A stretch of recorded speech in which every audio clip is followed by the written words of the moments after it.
Hello friends, स्वागत है आपका हमारे YouTube चैनल पर। दोस्तों, आज हम पढ़ेंगे सार कृतिका कक्षा 10 पाठ 1 माता का आंचल, जिसके लेखक है शिव पूजन सहाय। तो चलिए दोस्तों, देखते हैं इस पाठ के सार को। 1930 के आसपास के ग्रामीण अंचल को याद करते हुए शिव पूजन सहाय अपने बचपन के दिनों के बारे में लिखते हैं कि उनके पिता सवेरे सवेरे उठकर दैनिक कार्यों से निपटकर पूजा पाठ करने बैठ जाते थे। शिव पूजन सहायक का माँ के साथ संबंध केवल दूध पीने तक का था। शेष काम पिता करते थे। पिता लेखक को प्यार से भोलानाथ कहते थे।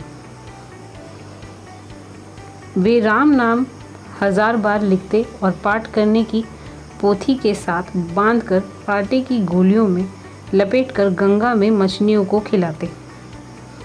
कभी कभी लेखक के पिता लेखक के साथ मस्ती में कुश्ती भी लड़ते थे। घर पर माँ अपने हाथ से एक कटोरे में गोरस और भात मिलाकर खिलाती।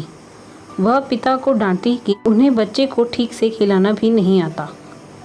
माँ हमें ज़बरदस्ती पकड़कर हमारे सिर में चूल्लू भर कड़वा तेल डाल देती थी। फिर काजल की बिंदी लगाकर, चोटी गूंथकर, रंगीन कुर्ता टोपी पहनाकर कन्हैया बना देती थी। फिर हमें बच्चों का झुंड मिल जाता था। वहाँ हम तरह तरह के खेल खेलते। खेल खेल में कभी रंगमंच बनाते, कभी मिठाई की दुकान सजाते। हम मिट्टी की चीज़ों से ही सब सामान बना लेते थे। नकली दावत का आयोजन किया जाता था। खेल खेल में कभी कभी बारात का जुलूस भी निकाला जाता था। खटोली की पालकी पर दुल्हन को चढ़ा दिया जाता था। कभी खेती करने की योजना बनाई जाती। फसल को एक जगह रखकर पैरों से रौंदा जाता था। आम की फसल आने पर चुन चुनकर आम चबाते थे। एक दिन खूब तेज वर्षा हुई। वर्षा बंद होते ही बिच्छू नजर आए। हम लोग डर कर भागे। हमारा साथी बैजू बड़ा ढीठ था। बीच में मूसन तिवारी मिल गए। उन्हें दिखाई कम देता था। बैजू ने उनको खूब चिढ़ाया। बुढ़वा बेईमान मांगे करेला चोखा। मूसन तिवारी ने बच्चों को खूब खदेड़ा। फिर वे शिकायत करने पाठशाला चले गए। वहाँ गुरुजी के सिपाही हम पर टूट पड़े। गुरुजी ने हमारी खूब खबर ली। बापूजी हमारा हाल सुनकर दौड़े दौड़े पाठशाला आए और गुरुजी को चिरौरी करके हमें घर ले गए। हम सब रोना धोना भूलकर लड़कों के साथ नाचने और गाने लगे। राम जी की चिरई, राम जी का खेत, खा लो चिरई भर भर पेट।